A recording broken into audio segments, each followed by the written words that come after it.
find ourselves with another London neutral site game this weekend. And last weekend was definitely an exciting one. But this weekend, Baltimore and Tennessee both look to bounce back from disappointing losses as favorites, to say the least. Yet Baltimore still 3-2 on the season and tied for first in the AFC North. Tennessee 2-3 on the year, tied for third in that AFC South division. But Baltimore has to have the more disappointing loss after last weekend, looking to bounce back after the game against the Steelers. But, as one may expect from this Ravens offense, they have one of the most explosive running attacks in the league. I mean, fourth in the league, putting up 146 yards per game on the ground. But I think that is a little bit to be expected, like we said, with the amount of weapons that they have in that backfield. Not to mention Lamar Jackson's feet are a weapon as well. But Justice Hill scoring the only touchdown this weekend for Baltimore, as well as Gus Edwards, not to mention a couple of those guys that have been injured and out. But the pass game has struggled. They went out, they got Zay Flowers in the draft, who's looked good, but they made the signing with Odell Beckham.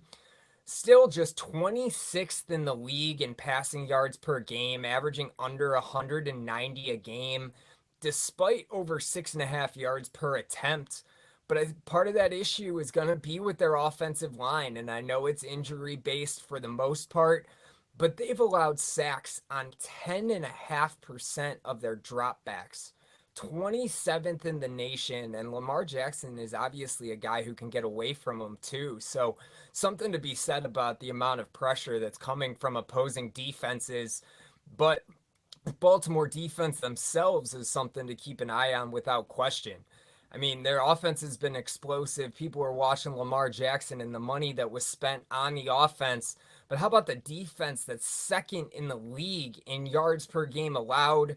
266 yards per game, and they find themselves in the top 10 in both rushing and passing, which includes the third fewest yards per game allowed through the air, just 175 yards. Plus, they're the number one red zone defense. And you look at Tennessee, on the other hand, I think everybody's still waiting for Derrick Henry to really show up and have a huge game, have his impact performance to another level. But despite that not quite happening yet, their offense has still been based around their rushing attack. They're 18th in the league in yards per game on the ground, all the way back at 28th in passing yards, even worse than that Baltimore team. And they're having issues when they throw the ball, throwing it to the right team. I mean, 29th in the league in interception percentage, 29th best, so fourth worst there, getting intercepted almost 3.5% of the time on their passes is one of the worst numbers in the league. But Tennessee's defense, again, has been stout. Their rushing, just like it was last year, has been impressive. Not quite as good as last year, but still a top 10 rush defense and top 5 in the red zone as well. Similar to Baltimore, both these teams have really buckled down when it matters. But those defenses have really overshadowed those offenses from both teams. Both teams, 3 straight games under the total. Tennessee has gone under in all 3 of their road games on the year. And teams on a neutral site that previously lost as a favorite, just 7-14 over under in the last 21 games. And that actually applies on both sides here.